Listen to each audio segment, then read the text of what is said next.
My name is Justin. And my name is Martin. We're the two bearded preachers. And this is Partially Informed.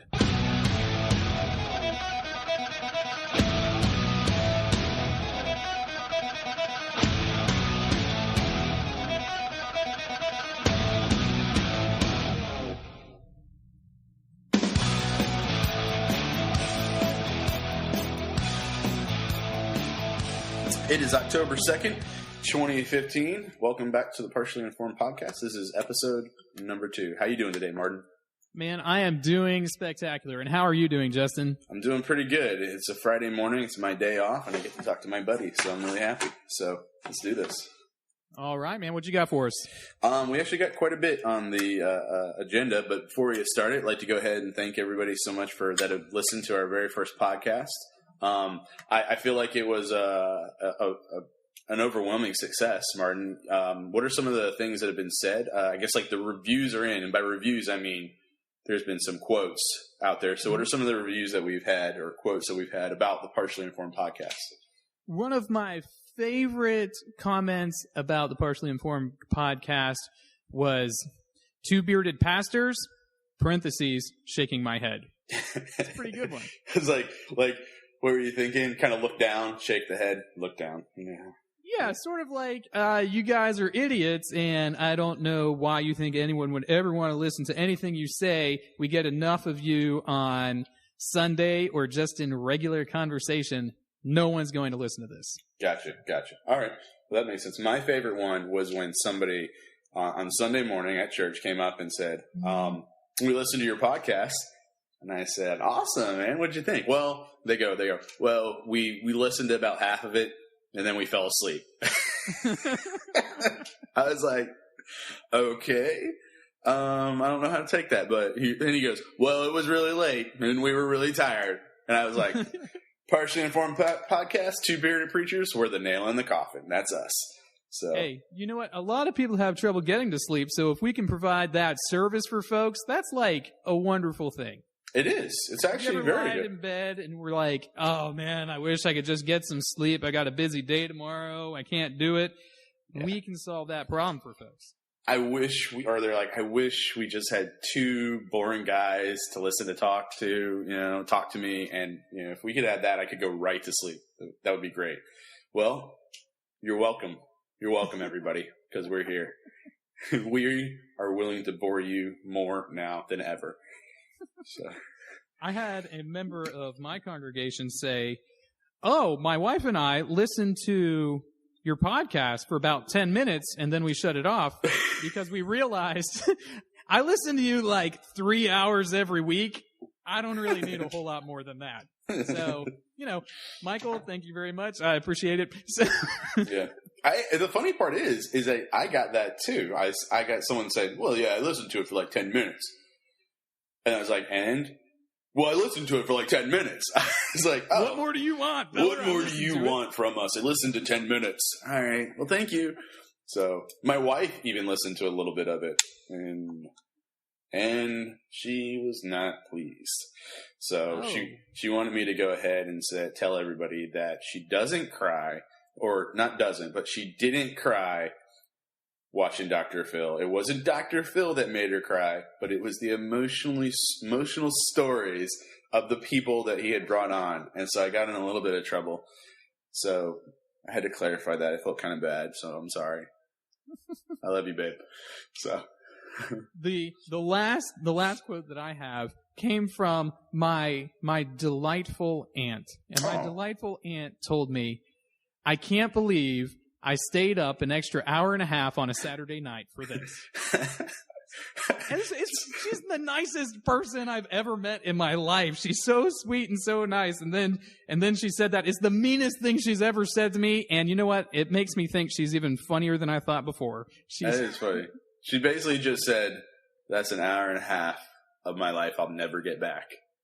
It's really true. I almost wanted to say back to her, it's an hour and a half of your life you'll never get back. But Justin and I together spent probably 4 or 5 hours on the thing.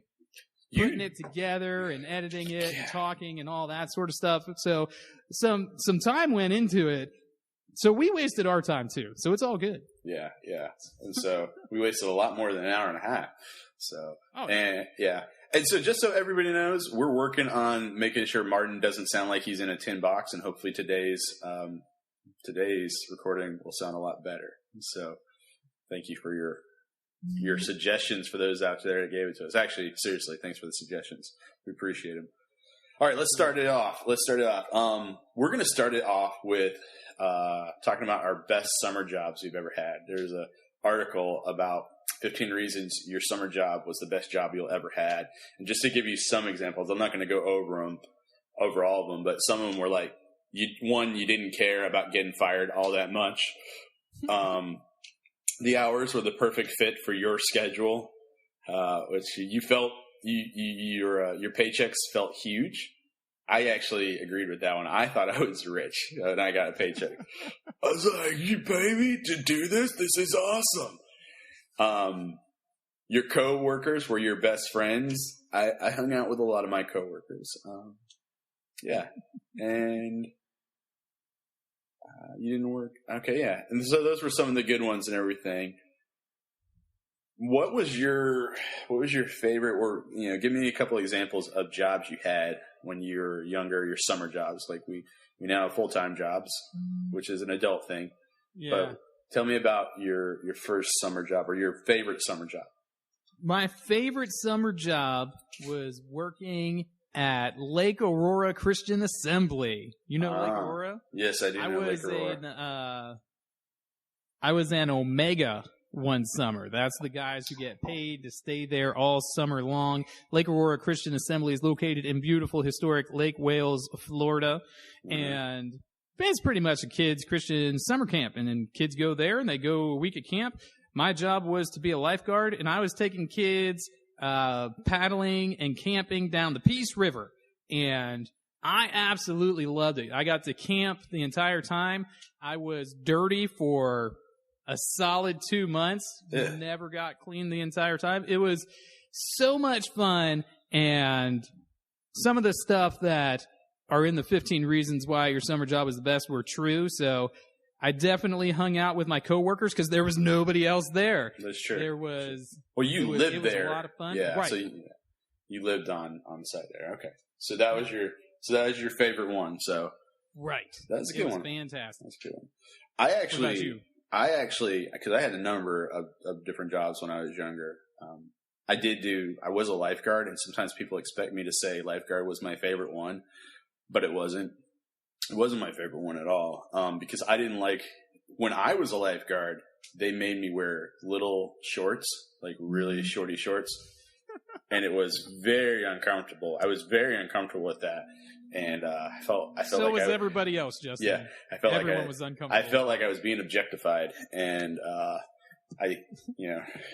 that's how everyone else felt. We all felt like we were being objectified because I was wearing short shorts. Yes. Everyone feels like a victim in that scenario. Yeah. So that was not my favorite job as a kid. If I could, going back, my favorite summer job, and you'd probably be surprised, I was working at Burger King. That was my favorite job. Burger King? Yeah, man. Yeah, when I was in high school, I worked at Burger King. It was awesome because I gained and that was in high school. I gained like a solid 10 pounds easy because especially breakfast. I would make like my own breakfast when no one was looking. And they had those Hershey pies back then. You remember, they still have them now, but those really delicious Hershey pies. I got it down to where I could eat a Hershey pie in under like 10 seconds. I could eat a whole pie, just like 3 bites, whole thing was gone. It was so good. You really made some significant accomplishments in your youth, Justin. Some things to really be proud of. When I worked at McDonald's for a while when we were in college, and one of the things that we did is we would make up special sandwiches. Did you ever make up a special sandwich? What was your Justin signature sandwich when you were working at Burger King? I love the breakfast sandwiches. So it would be like, it'd be like egg with sausage, and then there'd be cheese, and then there'd be bacon, and then there'd be more egg, and then there'd be the croissant on the top of it. And it was meat heaven, first of all, but it also had so much, and I couldn't eat, like, I would have to have it like, it was like as tall as anything you'd ever seen, and I couldn't hardly eat it, but it was so delicious, and so that's what I would have. Sometimes with the tater tots on it too. It was so yummy. It was so good. I would take the chicken, the fried chicken for the chicken sandwiches, and I would take that and I would dip it in the rib sauce. Oh. The barbecue McRib sauce. Oh. I'd throw that on a bun and put pickles on it. Oh. I'd also do this. I would take the chicken nugget and a slice of cheese. And you take the slice of cheese and you squirt Big Mac sauce on that. And you put some pickles on there. And you put the chicken nugget in there and you fold it over like a sandwich and you eat that. Okay. Now that I look back on it, I'm surprised I didn't die while I was working there because it was so bad. Yeah, but I'm not going to lie, it sounds like that kind of food choice sounds like you might have been pregnant too. So I might have been. There were pickles on a lot of stuff. Do you remember Brandon Hoyt? I think so. Yeah, I do. Brandon Hoyt was my boss. Oh, and he taught me a sandwich. He called it the Tasty McGreasy. Yeah. And what he would do is he would take a bunch of those little burger patties and layer it burger patty, bacon, cheese, and then cover that in honey mustard. Oh. And cook that. He called it a Tasty McGreasy. My arteries are clogging just hearing about that. It was an acquired taste. Yeah. So. Yeah, it was. Yeah. But once you had a couple of them in your system, then you understood why it was good. But you have to eat 4 or 5 before you understand. No, I don't think I have to eat any of those to understand anything. So, all right, how about this? What was your was McDonald's your least favorite job, or what was your least favorite job? My least favorite job is when I was in high school. I worked at a kennel for a little bit. It was like a veterinary's office and a kennel, and my job was to pick up poop and clean out dog cages. That was my least favorite job because, well, for all the obvious reasons. Yeah. So it was gross. I got fired really fast from that job. You got fired from that? Oh, yeah. Yeah. How many jobs have you been fired from? I think that's the only one. Okay. I've never been fired from a job. Knock on wood. I was going to say, give it time, man. You're on your way, Justin. Don't worry, you'll get it soon. Keep having your congregation listening to the podcast, and you will be fired before too long. Thanks. Mine was my least favorite job. I worked at Disney World. It was actually my very first job. I worked at Disney World, and it was horrible. It was the worst. How can you hate working at Disney World? Disney World's wonderful. Everybody loves Disney World because they don't have to go underneath, and there's like these tunnels underneath everything. It's like an ant farm underneath Disney World, and it's very depressing and very creepy. It's just all very blah. At least I was when I was, working there. It was very horrible, and I remember that the worst thing is that it was where I got placed. I was in merchandise, so I was just on a cash register. I was in merchandise, and I got placed in a store that I was just like, "Are you kidding me?" Because this was the only spot they had. So they said, "Hey, we'll give you this. We got a job for you. You can do this." And that's what we have available for you. And so I took it because I just, my parents were like, take whatever they give you.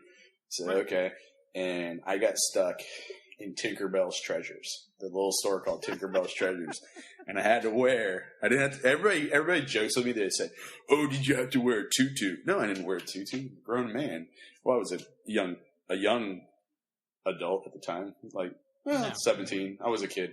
So, I didn't wear a tutu. I had to wear, it was the worst outfit in the whole entire world.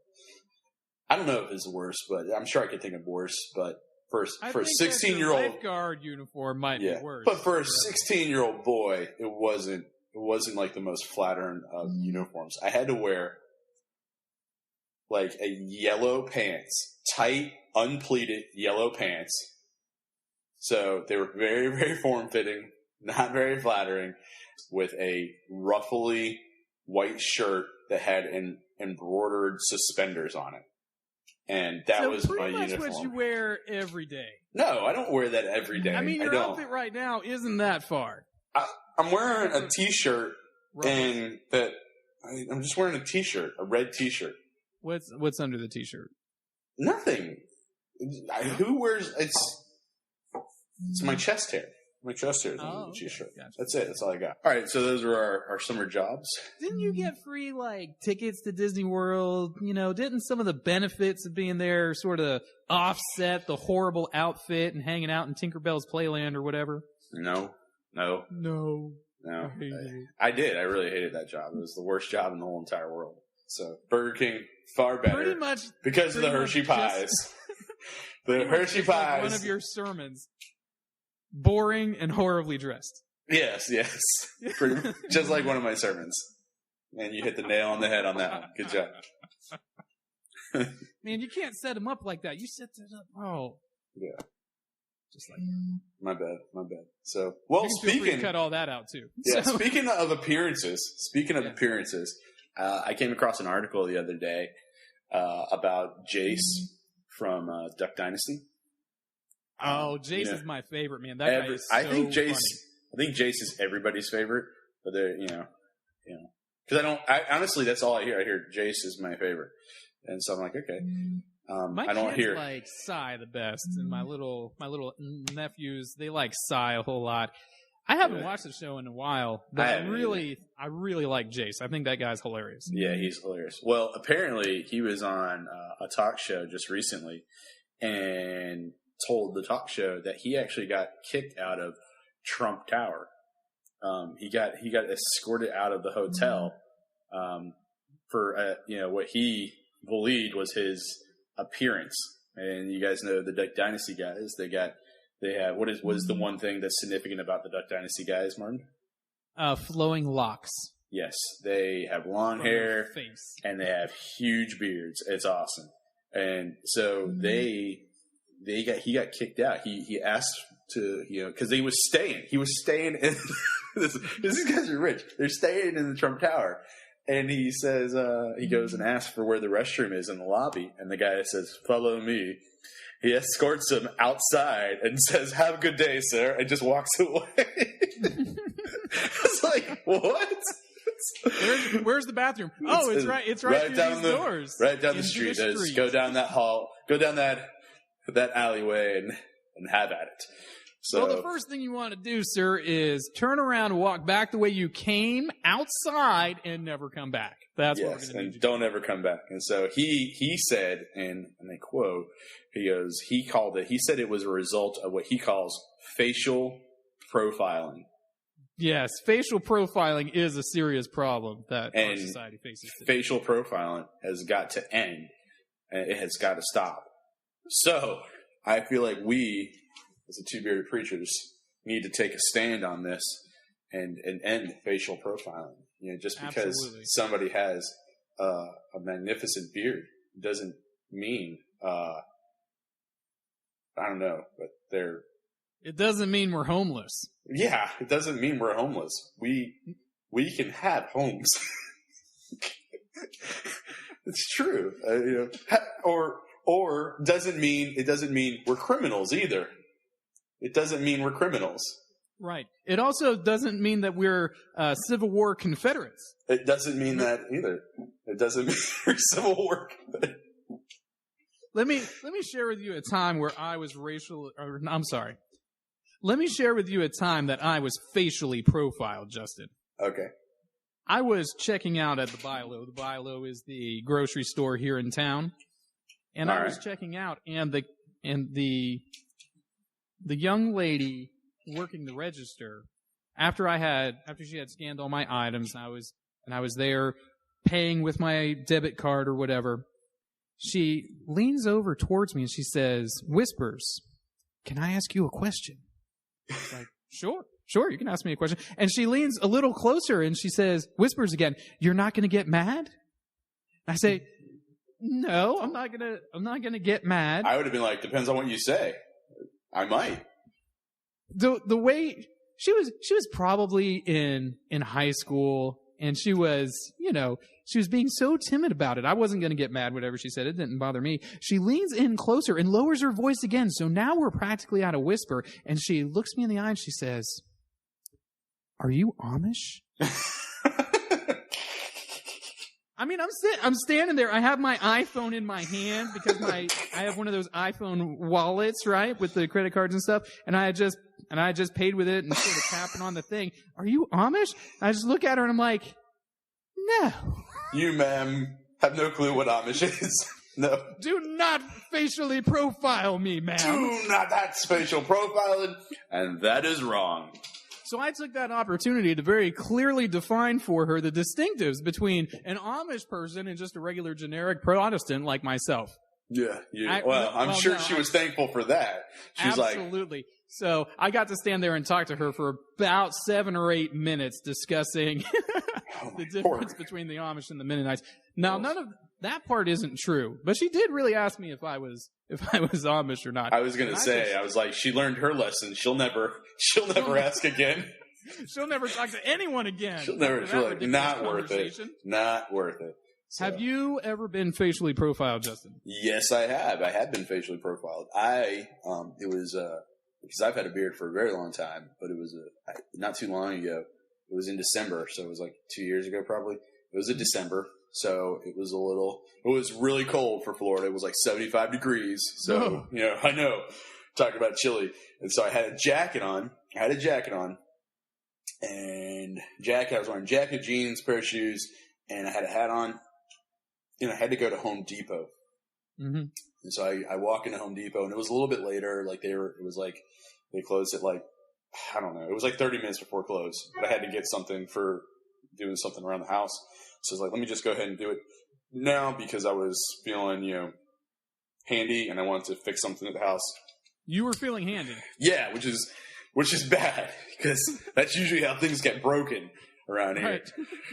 So I go to Home Depot and I'm standing there. I'm looking for, and I always have a hard time at Home Depot. So I can't ever find anything. And so finally somebody walks up to me and they're like kind of stand like about 10 feet away, just kind of staring at me. And I just kind of nod it. It's like, how you doing? And they're just kind of looking at me weird. And finally I went up to them, and before I said, excuse me, and before I could say anything, the individual goes, are you going to rob us?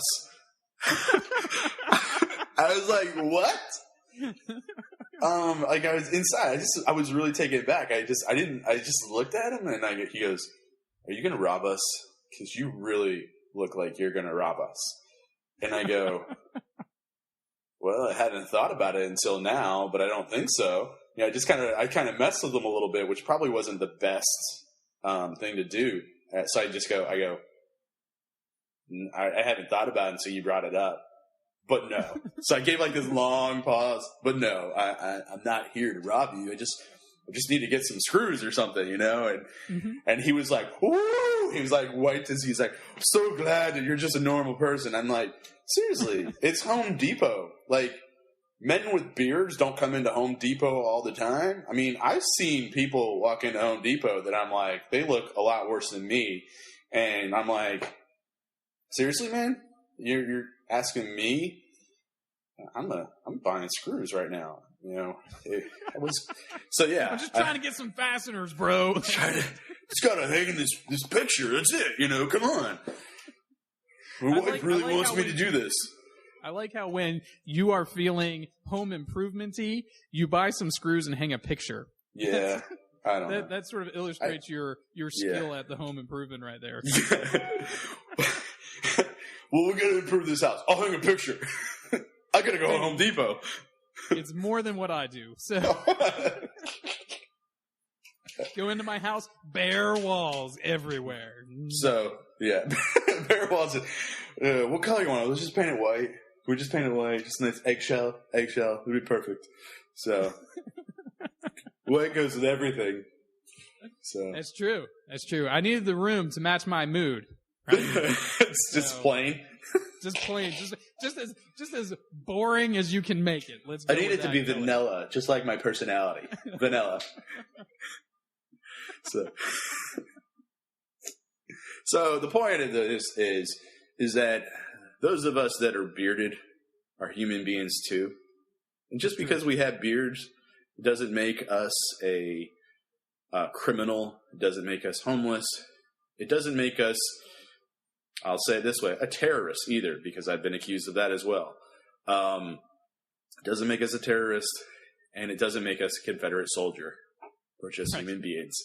Stop facial profiling, because it is wrong. It is wrong. Hashtag stop facial. Yeah. Hashtag stop hashtag end facial profiling. That sounds good. Let's get it done, folks. Let's get it done. That's right. Let's get that trending real quick. Let's get that trending. End facial profiling. Let's end it right now. Here's something that's funny that came out right after this article. We got the article of Jace. You sent that to me early this week. Yeah. After that, guess what Jace's brother Willie does that also involves Trump? What? He endorses Donald Trump for president. Oh, gosh. Right after that. Isn't that hilarious? That is funny. It's very funny. You would think that after such a difficult ordeal, that maybe he would wait a little while. You would think so. Let the dust settle from all this, facial tension that's building up. Exactly. Let the dust settle. And then I would at least. So that's something I want to talk about one day. I think one day I want to talk politics. I'll be honest. I hate politics. You know that about me, but I kind of want to talk politics. This thing that I hate. Yeah, I want to talk about it. I'm really excited about it. Because I have some theories when it comes to elections. So we'll talk about that maybe next week we'll talk about that. So I have a theory. And I think I told you the theory. It's a pretty sound theory if you think about it. Let's hold off on it till next week though. I think there might be some validity to it. We'll share some other theories about it as well. But yeah. So next week we're going political. So next week we go political. So, awesome. That means me and Justin are going to fight. Yeah, that's right. That means we're going to fight. It's going to be fun. It's going to be fun. So, Martin, how have you fared at parenting this week? Well, I am continuing in my adequate maybe. Adequacy, parenting? Yeah. Okay. Adequacy, yeah. I've never really. I don't know that I've ever stretched beyond adequate in my parenting, but I think I'm doing adequate. I will tell you though, and I hinted at this last week, that I have failed my son Dave. Mm-hmm. One of the things that fathers usually want to impart to their kids is some sort of physical ability. Some kind of like strength, some kind of athleticism, some kind of ability to do something in that area. We want our kids to be sports stars. We want them to be able to run a mile. We want them to be able to pound out some pull-ups or whatever. Yeah, my kids are both right now. Like Jonas is getting ready to test tonight for his brown belt in Taekwondo, and Toby is just starting Taekwondo right now, and I'm not gonna lie. They're beast already. They're beast. So they got that. They got that from somebody. Well, my son from me did not get any athletic ability. So I'll tell you a little bit about myself. I have zero athletic ability. It's true. I've seen it. Right. So if you have ever seen me attempt to play a sport, you probably laughed a whole lot. It reminds me of like a newborn giraffe. Like when you start running, like that's what I think. Like that or a baby, newborn giraffe kind of. My running is very much like Kermit the Frog. Yeah. So if you've ever seen Kermit the Frog run, that's pretty much how I run. Just hands flailing about, not really moving very fast, but there's definitely a furious motion going on. That's the sum of my athletic ability. Now, Dave wanted to play soccer, and we got him in upward soccer with the Baptist church down the street. They're doing upward soccer, so we got him in that, and he's playing soccer. He loves it. He loves going to practice. He loves going to the games. He had his first game last week on Saturday, and you want to know what I was really surprised by? What? He did pretty well. Really? He did pretty well. Yeah, he had 2 assists for goal. I don't know how soccer works. I don't know if you get credit for assists, but if it was basketball, he would have got the assist for 2 goals that were made. Mm-hmm. He was hard on defense. He was quick on his feet, and I was really impressed. He controlled the ball about as well as any other kid out there. maybe not as good as the girl that was playing, because the girl on his team is really good, but but he was doing pretty good. And my fail this week is that I cannot help him to get any better. I was just gonna ask you that. I'm like, what if he comes up to you and says, "Hey, Dad, what does this mean, or how do you do this in soccer?" What do you say to him? I say, let's get out my phone and let's look it up on the internet. Let's find out the answer together. Let's get a YouTube video on this and let's see what somebody else says. Here's the you'll like this. When he said he wanted to play soccer, I immediately started thinking, I don't know anything about soccer. I know you kick a ball and run towards the goal, and that's about all I know. If you get a goal, you take off your shirt and you run in a circle. That's what I know about soccer. And if you think you can get the other person a card, you go ahead and fake an injury. Yes, you fall down. There's a lot of falling down. Like if you like kind of shoulders touch another person's shoulders, the first one to fall to the ground wins. That's the way I see it. Like, you just kind of tap into each other and you fall, you win. So when he said he wanted to play soccer, the sum total of my knowledge of soccer being kick the ball, I went on YouTube and I started looking up drills so that way I can actually teach him something about soccer. Yeah. And we've played around in the yard a little bit, and we try and control the ball and kick it back and forth to each other. And I'll tell you, I'm better than him right now. How old is he? How old is he? He's 8 years old. Martin, come on. And I'm better than him right now. Well, yeah, you're closing in on 40. You should be better than him. Right. But it isn't going to last long. No, it's not. It's not going to last long at all. Yeah. But I am still going to... See, this is how I approach a problem. I have a problem. I don't know anything about soccer. What do? I research to find out the answer.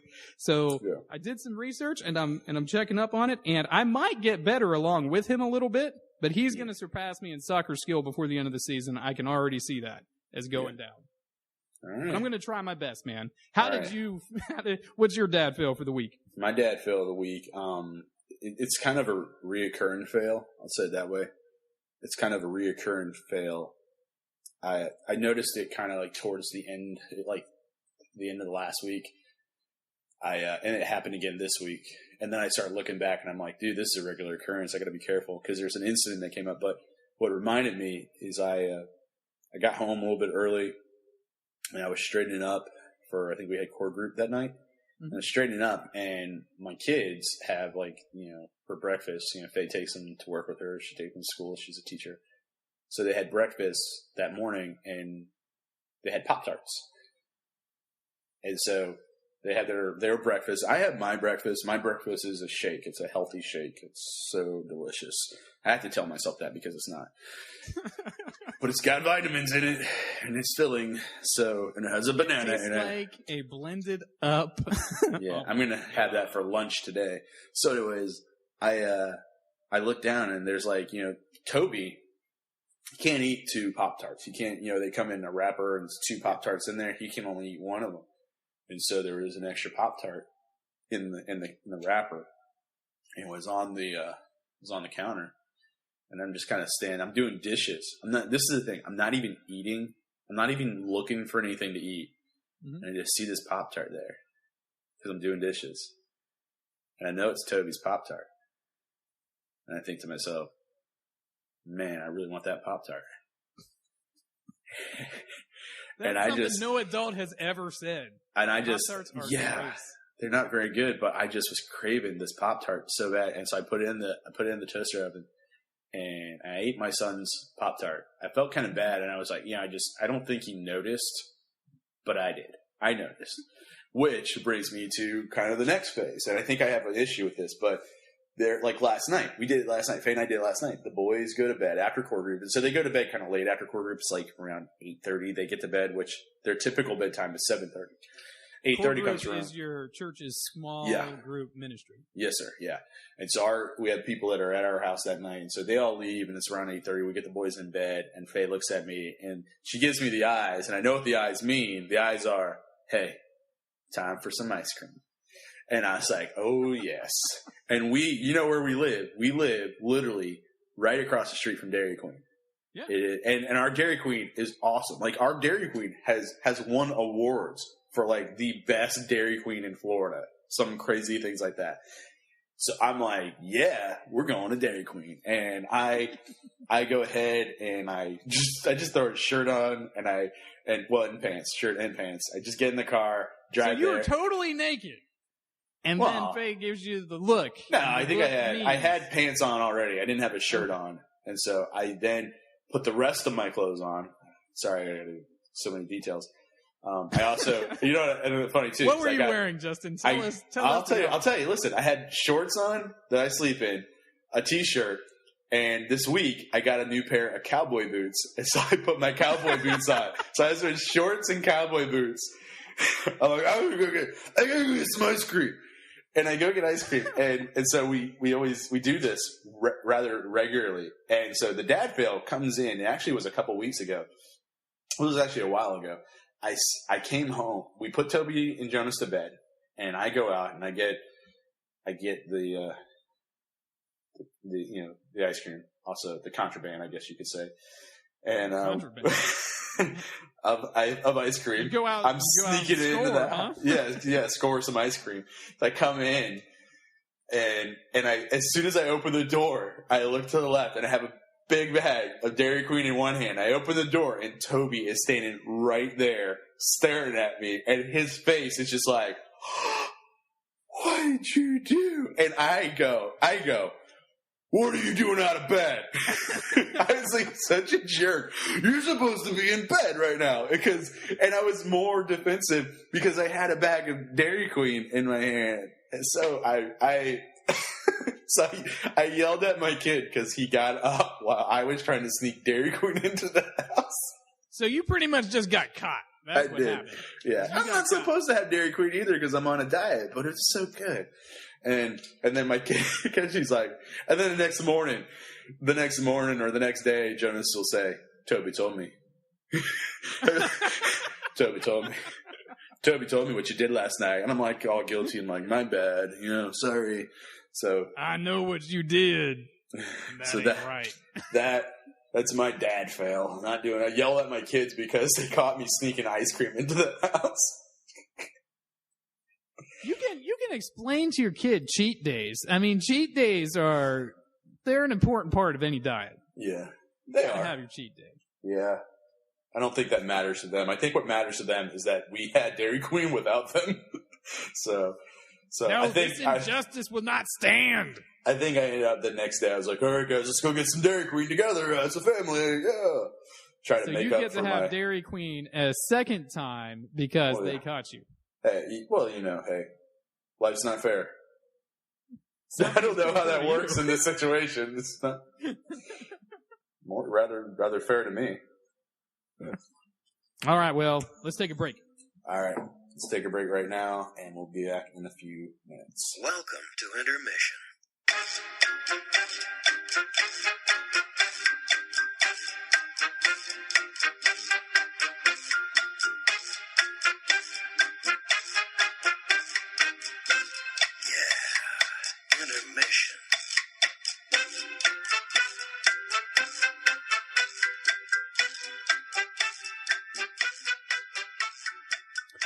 All right, so that was a lovely intermission, wasn't it, Justin? Intermission. All right, now we've already talked about like some fun stuff and some silly stuff, but we're gonna bring in a delightful theological article that the two of us read to discuss. You're excited about this, aren't you, Justin? No, I'm not. I just like to clarify that you told me that this was called the Partially Informed Podcast, and the article you had me read is 19 pages long. I don't call this partially informed. I call this completely and totally informed, and I'll be honest, I fell asleep probably 3 or 4 times reading this. I felt like reading this was like listening to our podcast. That's what I felt. Well, that just blows my mind, Justin, because I read this article twice, and I thought it was just fabulous. Sure, it drags a little in the middle, right? It drags a lot. Yeah, it drags a lot. Yeah. Okay, it drags a little bit, maybe. The article that we're talking about is Jennifer A. Glancy's article, Violence as a Sign in the Fourth Gospel. It was published in Biblical Interpretation in 2009, and it was also published in a couple of other places. Now, the author, Jennifer A. Glancy, she is a Catholic at the University of Richmond. Most of the stuff that she's written is on slavery in the New Testament period. Views of slavery in the New Testament period, that sort of stuff. And she also does a lot of feminist writing as well. So it kind of surprised me that she had a fairly, I don't know, positive view. Yes, it was positive. Violence. Mm-hmm. Did you get that her view of violence was positive? Yeah. I didn't think it was anything negative. I thought that was kind of the shocking part, because usually when you hand me stuff like this, it's going to be, talking about, I can't believe this, or that it was like, it's like a kind of support of violence in a sense. It was kind of weird. It was like you said, I was bored out of my mind when I read this, but it wasn't something where I sat back and I was like, all right, this is just going to be the same old stuff. It was a little bit different than what I was expecting. Mm-hmm. So, but, let me give everybody a little background on what the article is talking about. Generally, what Dr. Glancy is trying to get across is the idea that Jesus uses his violent action in the clearing of the temple to draw attention to the fact that he himself is going to experience a great deal of violence himself in the crucifixion. That he's, with his use of violence, that he is calling attention not only to the violent action that's taking place in the temple, but that he is sort of pushing out some of the inappropriate violent action that's going on by the money changers and the commercialization of the religion. And I thought that was pretty interesting. One quote that happens pretty early that I wanted to share is that Jesus' history of violence, a history that culminates in the violence of the persecution, begins in Jerusalem when Jesus picks up a whip to clear the temple. Later on, she goes on and she says that Jesus' first experience with a whip isn't in being whipped, but his first experience with the whip is when he does the whipping at the temple clearing. Now, Justin, what do you think that the Christian's use or expectation of violence ought to be? Well, I don't know how my congregation would feel if I whipped them on a regular basis. Sometimes they might feel like that when I preach. Like, oh, they feel like I'm getting beat here. But I think that... This guy's beating me up with nonsense. This guy's beating me with his words. My bad. I think that I don't know if it's necessarily a Christian view, but those that think a Christian view should be totally against violence. I think it's, like I said, I don't know if it's necessarily a Christian view. I think it is an imposed Christian view that violence is always, let me clarify that, it is always bad. And that there is never a right time for it.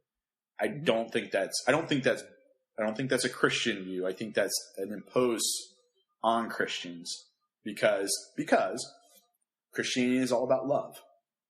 It's all about, it's all the feel good stuff. That's what is taught in many churches. We don't teach another part of God that is vitally important. And we need to know just as much about that part of God than we do about the love of God. And actually, this part of God, when I say this part, I'm referring to the wrath of God, it enhances the love of God as well. We don't realize that because we don't like being hurt. We don't like being physically affected by things. And so we see, like, if you were to yell at me, Martin, and call me stupid and uneducated, if you were to do that, which you never do that, but no. You sometimes in a roundabout way when you get me to read these long articles. You love it.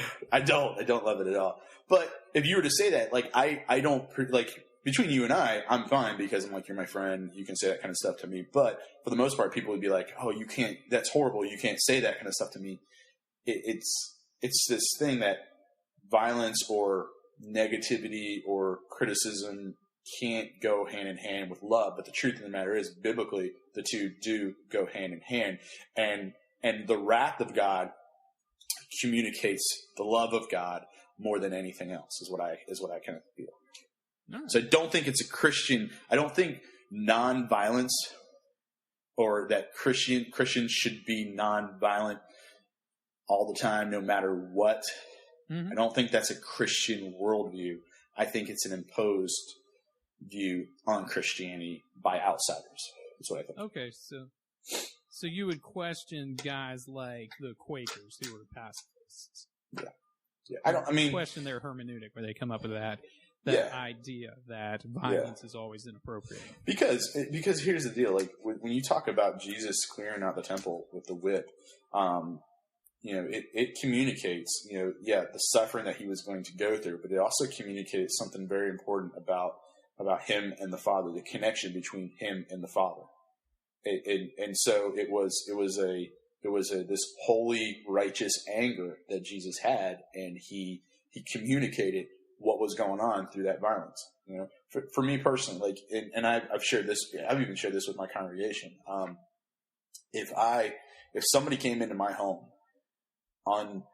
uninvited, mm-hmm. and were threatening my family, mm-hmm. all right, threatening my home, threatening the safety of my wife's, threatening the safety of my kids, I'm not going to sit back and go, well, I'm a pacifist and I don't do violence. Could you please vacate the premises? I wouldn't do that. I'll tell you exactly what I would do. I would go straight for him. I'd pick him up. I'd slam him on his head, and then I'd ground and pound him. That's what I would do. Because I'm in Christian love. In Christian, I'd be like, and I'd pray for you afterwards. So because I'm protecting my family, and I joke about that because I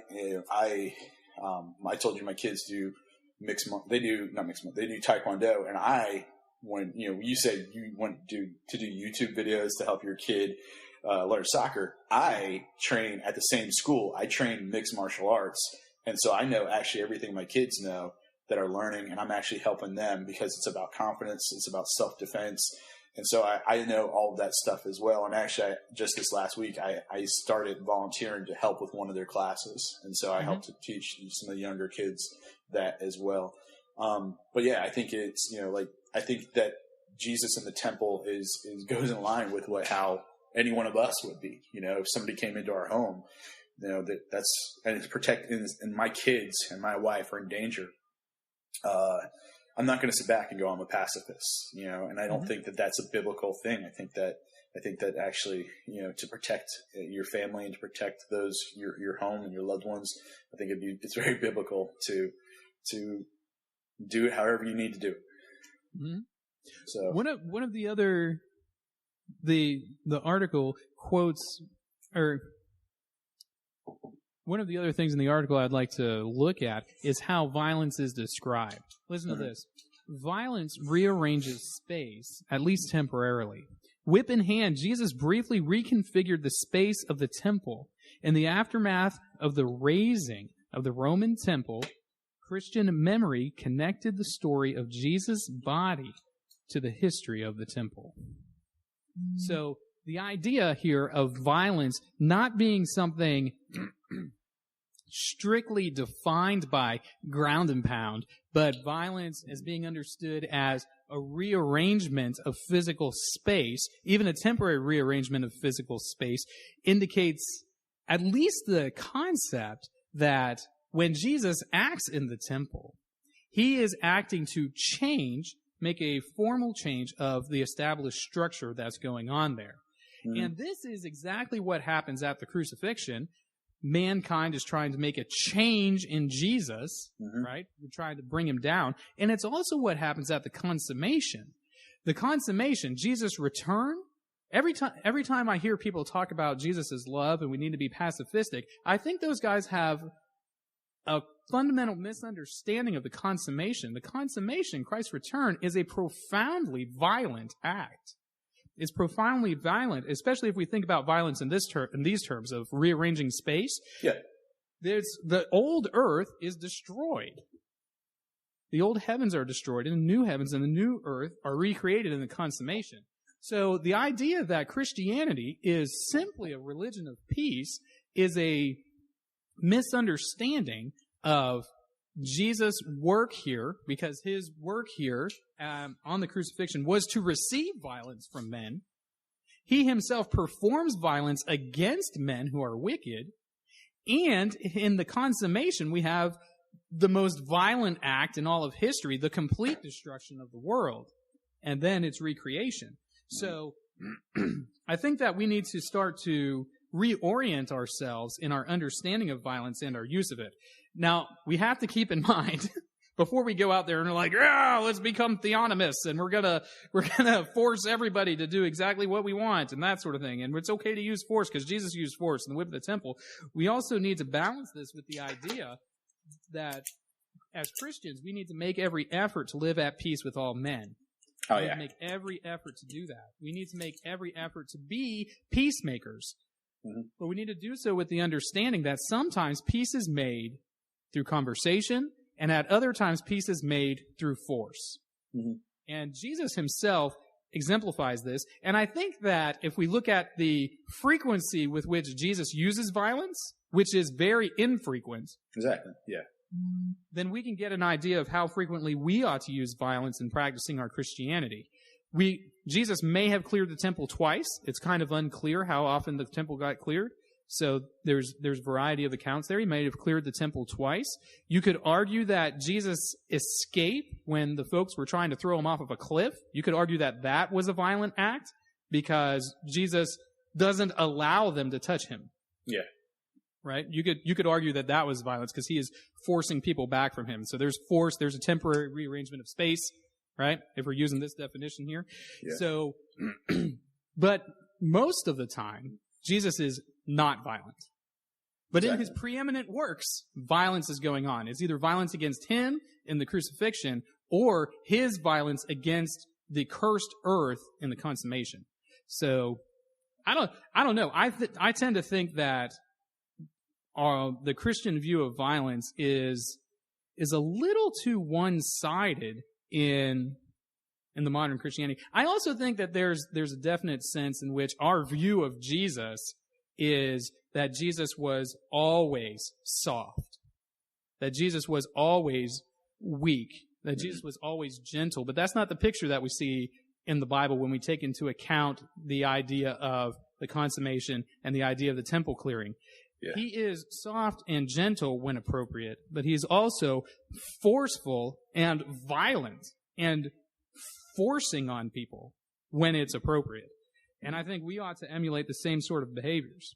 Yeah. Well, and I think that's the picture of God that you see throughout the entire Bible. You see, yes, this God who is for his people, that is caring for his people, that is guiding his people, that is, protecting his people. But at the same time, there is that second part of it that is the wrath, that is the punishment, that is the very important part of God that we tend to neglect, and we sit back and say, no, God is love. God is also wrath, and there are consequences to our actions, and that's the one thing I don't think people realize, that there are consequences to the things that we do, and it's not always going to be love, and it's there's going to be punishment. My kids, they do something that's deserving of punishment. They're going to be disciplined. There are times that I take that opportunity to teach them about grace and mercy, but then there are times that I take that opportunity to teach them that there are consequences. And I think that's the side that we as Christians tend to neglect about God, and in this fact too, Jesus. We picture Jesus because there's the way he's portrayed, the way Jesus gets portrayed in pictures and media. Paintings of Jesus, he's holding a lamb. He's holding a lamb, and he's hanging out with the kids. Yeah, he's such a sweetheart. But they don't add too many pictures of Jesus whipping people and shoving people out and turning tables over and furious and angry. But there's that aspect of him, and there's that aspect of God that we kind of forget about. You know, or we'll say this way, that we're not necessarily comfortable with. We're not necessarily comfortable with.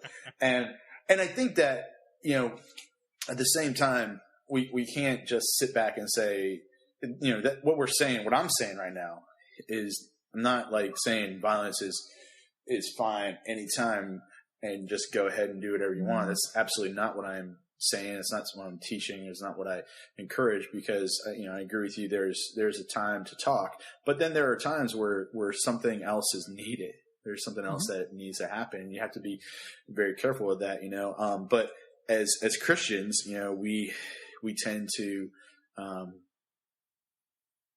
you know, we kind of mix that up. We see it as black and white, and not, and you know, that those two things, because love typically doesn't go hand in hand with violence. Love doesn't go hand in hand with wrath. But if we're honest with ourselves and we completely are, you know, we look at ourselves, we look at our family, my wrath goes hand in hand with my love, because when I punish my children for something that they do, I'm not doing it because I hate them. I do it because I absolutely love them. And I don't want them to grow up being little jerks.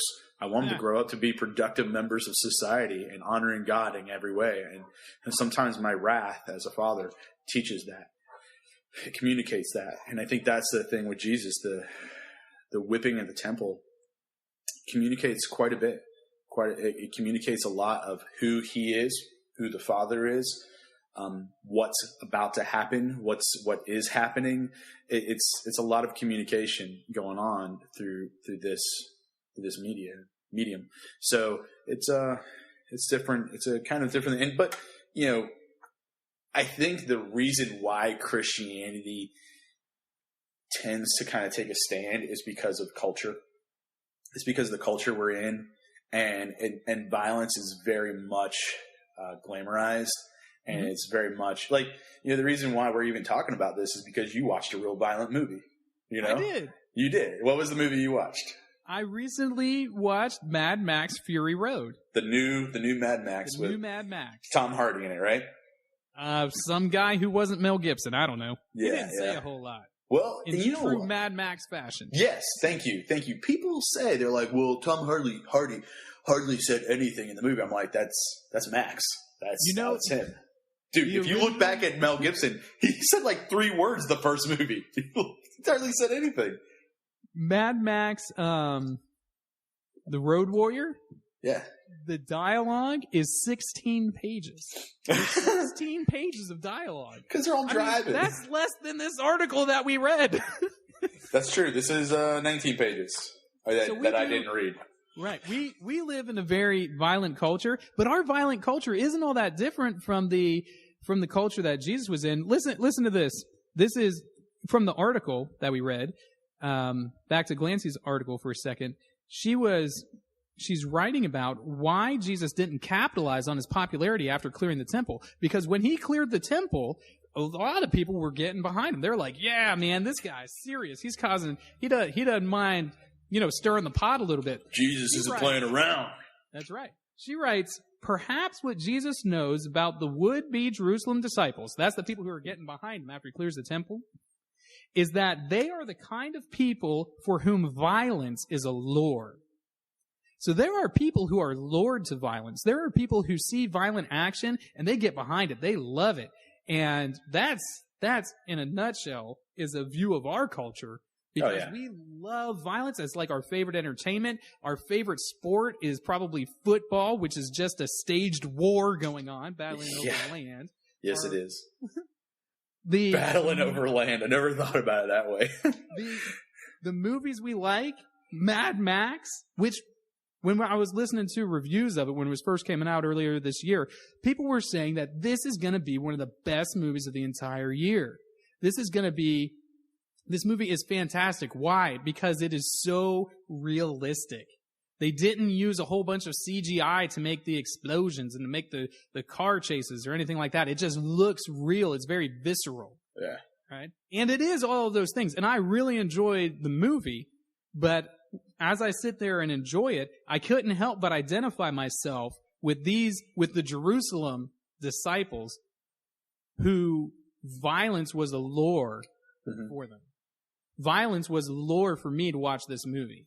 Now, I do like the sci-fi element to it. I like the world that Mad Max takes place in. I think it's pretty cool. I like the artistry of the film. It has a beautiful color palette. It's just, the storytelling is very simple, very straightforward. I'll tell you the plot of the movie. They drive one direction halfway of the movie, and then the second half of the movie, they drive back the other way. That's the whole movie right there. That is the movie. There's someone forgot their wallet. They had to go back home right. because their ID was in it. We gotta go back, man. I can't. Oh, this is so embarrassing. I forgot my phone. I forgot my phone. It's back at the other place. It was a beautiful film, beautiful storytelling, but the story is the violence. That is the draw to that film. It's not the redemption aspect. It's not the consummation story, which does sort of exist there, where the world is destroyed. The old world is destroyed and restored, yeah. Right. That's not the main storyline, although those themes sort of exist. The main storyline is we're going to wreck some cars, we're going to blow some stuff up, and we're going to see some people jumping from one car to another while shooting stuff. And it's going to be awesome. Right. So as Christian people, should we really be engaging violence as a means of entertainment? Oh, this is where you want me to talk. Yeah. I just talked for like 5 minutes.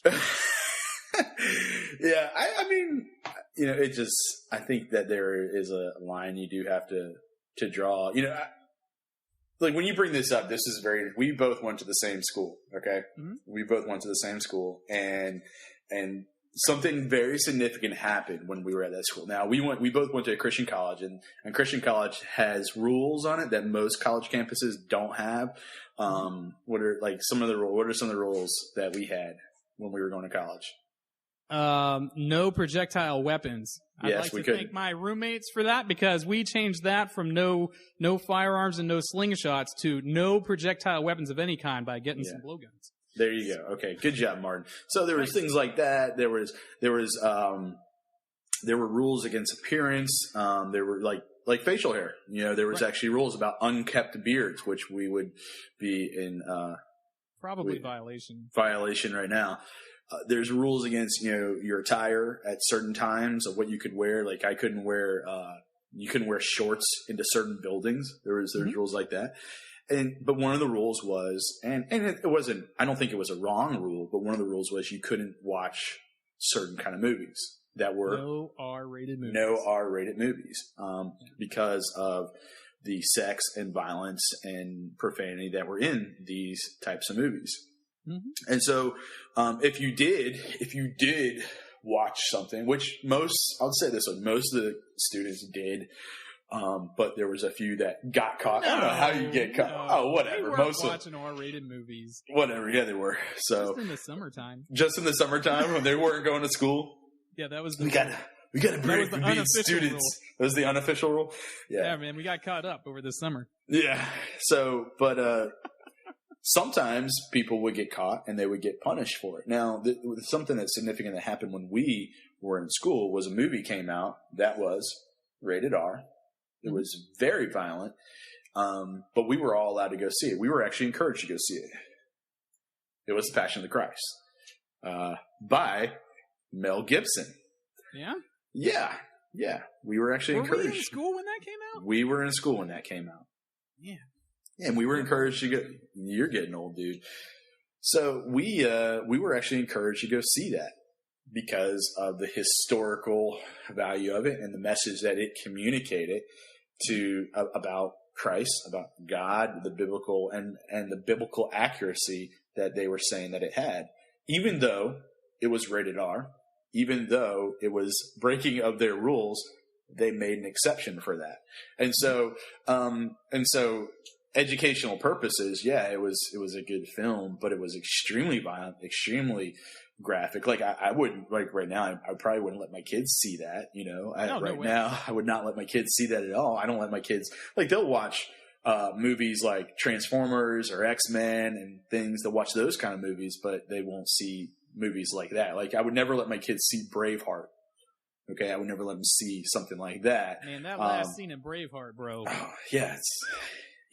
But like I even put like, I'm not saying, but if you take a movie like Braveheart and you take a movie like Passion of the Christ, both extremely violent, extremely graphic, but one was okay to watch and one wasn't, and both were, Passion of the Christ is based off the Bible, it's based off historical things, and actually so was that other movie. It was based off historical stuff. Not that everything that happened in it was necessarily exactly right in that movie, but you look at the two of them and you're like, they're both, rated R. They're both very violent. One's okay to see, one's not okay to see, for entertainment value. But I think it just depends when it comes to educational or when it comes to entertainment. There's some movies that, violent wise, I'll watch and I'll enjoy, but it's not like and that's the thing. I don't think it's necessarily the violence that draws me to a movie. It's not necessarily that, but it's the story and it's the characters that draws me to a movie. So me personally, I don't make decisions based off of violence, Yeah. But yeah, as far as Christian goes, I don't think you should make. Is it okay to watch? I don't think it's wrong. I don't think it's wrong at all. But if it's your Lord, if it's something that you glorify, if it's something that you deify, then you got bigger issues than watching this movie. There's other things going on in your life that you need to take care of other than this movie. So I guess that's kind of my view. So I don't necessarily see it as wrong, but I think also we need to be careful of what it's communicating to us and how we, I can't think of the word right now, how we project that, I guess, in our lives. So generally you would say that the Christian needs to use discernment when they're looking at their entertainment. Yep. And really need to be somewhat introspective about it and say, is this something that is building me up? Is this something that is pretty much benign, not doing anything? Is this something that's detrimental to me?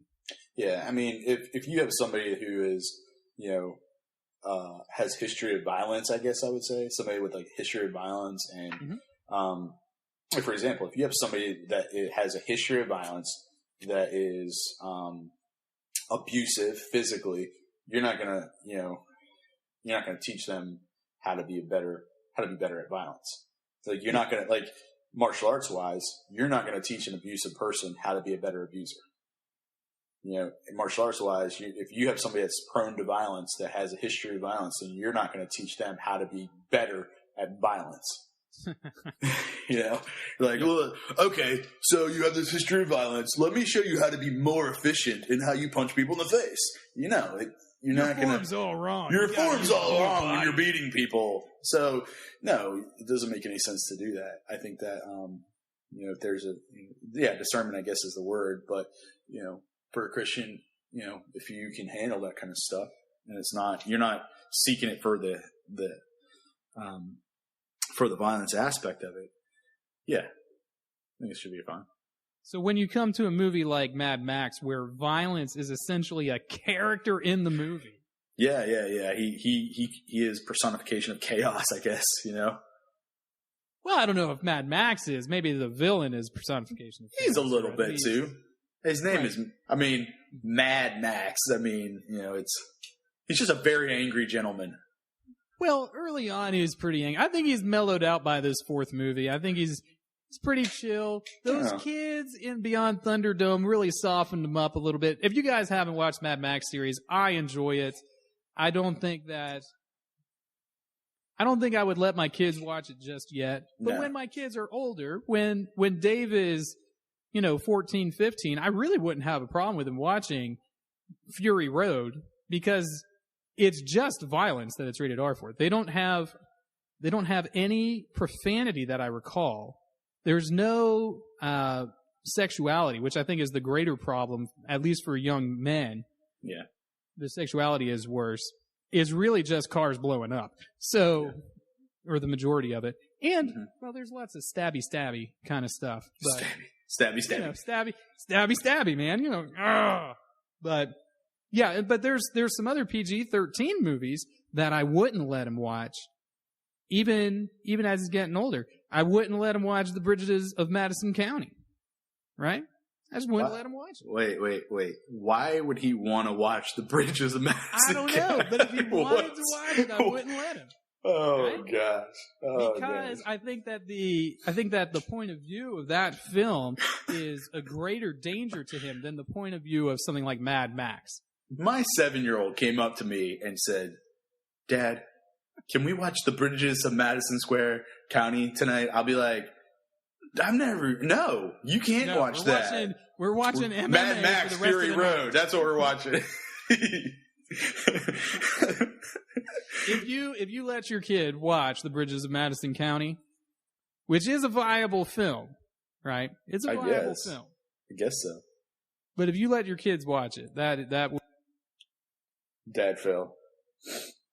Yeah, if you do that, that's seriously taking into risk failing, or Dad Fail of the Year that will take into risk never winning that Dad of the Year award ever.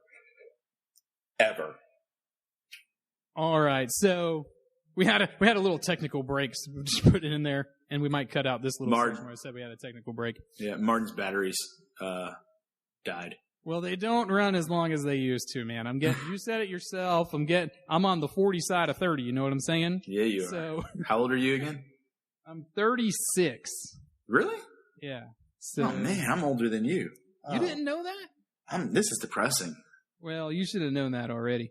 I forgot. Anywho, so after reading this article, Violence is Sign in the Fourth Gospel, and thinking about how that affects us as Christian people, one other thing we wanted to bring up, and I don't know if we have time, we don't have time to give it its due justice, right? But we'll link the article, or the article will be linked to the Facebook page, is this story that came up in the most recent school shooting. This week there was a shooting at a community college out in Oregon, and this feller had a variety of weapons and was shooting a variety of people, and one person who was there on the campus, when he realized what was happening, charged the shooter. And as he charges the shooter, he himself gets shot 6 times. 6 times. And here's my take on this, because we've been discussing violence and the appropriate response to violence, that sort of thing. This Army vet who was there on campus, who was a student there on campus, took violent action against a violent man. He took violent action against a violent man, and he placed the needs of those around him over his own needs. Yep.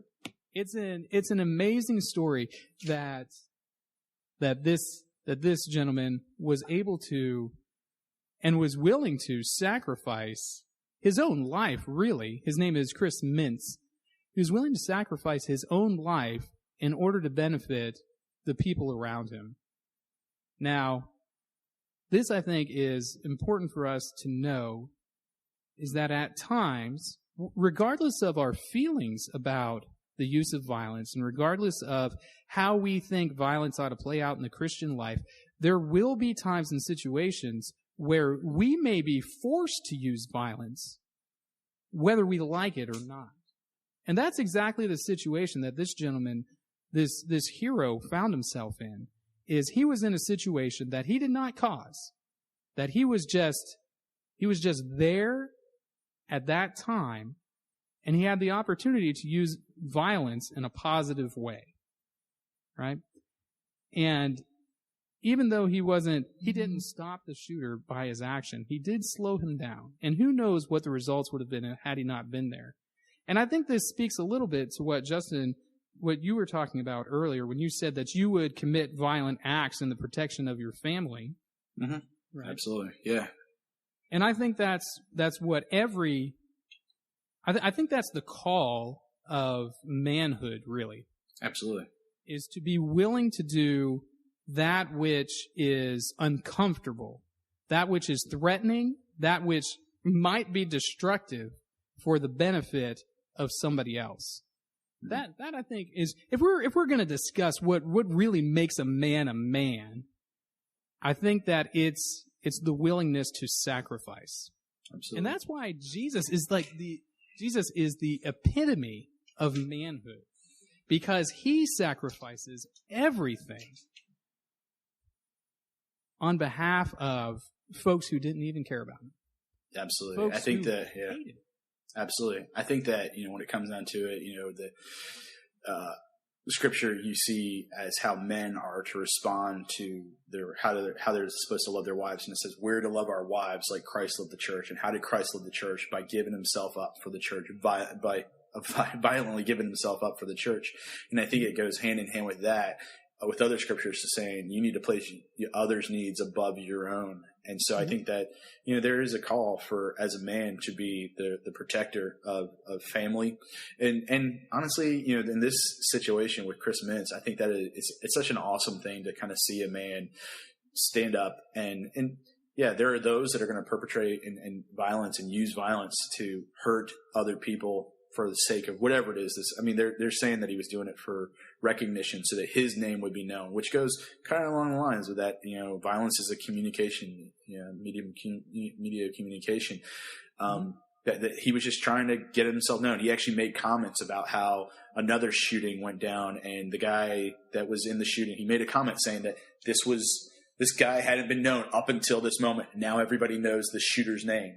And then a month later, he does the exact same thing. And this article we were reading refuses to name the shooter. And even the officers, we're not going to mention his name at all. The coroner will give it to you later, but we're not going to mention it at all. And I think it's one of those kind of things where, there are going to be those that use violence to hurt people, but there are going to be those that, in that moment that will need to use violence to help and save and protect. And in that instance right there, I think it's that perfect example that a pacifist, a pacifist ideal is not always going to work, because that guy right there, Chris Mintz, whether he did it for the sake or not, was more Christ to those people than some Christians.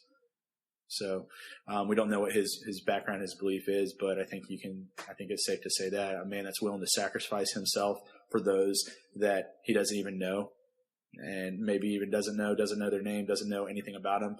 He did that, took 6 bullets. He's going to suffer a lot for this too. The article says he went through surgery. He's going to have to relearn how to walk and everything, and which is real sad. But, he did all that, and he did that too he had a 6-year-old boy. That morning, his son turned 6 years old. He was willing to give up everything to save somebody he didn't even know. And that's a very Christ-like attitude. Mm-hmm. So yeah, I think sometimes there's a need for it, and sometimes there's a call for it, and we have to be willing to answer that call if need be. Absolutely. Well, Justin, would you say that you are more informed than when we started, or less informed than when we started? I would say that I am a bit more informed. I'm still partially informed. Absolutely. Yeah, I'm still partially informed, because we could keep going on and on about all this, but we want to try to make sure everybody we don't take another hour and a half of somebody's life from them, and hoping people don't fall asleep too much in this. So I think this is time to wrap up and everything. So absolutely. Well, I'll talk to you next week. Martin, you have a good week. Have a good Sunday. Okay, bud? You too, brother. All right, later. Bye.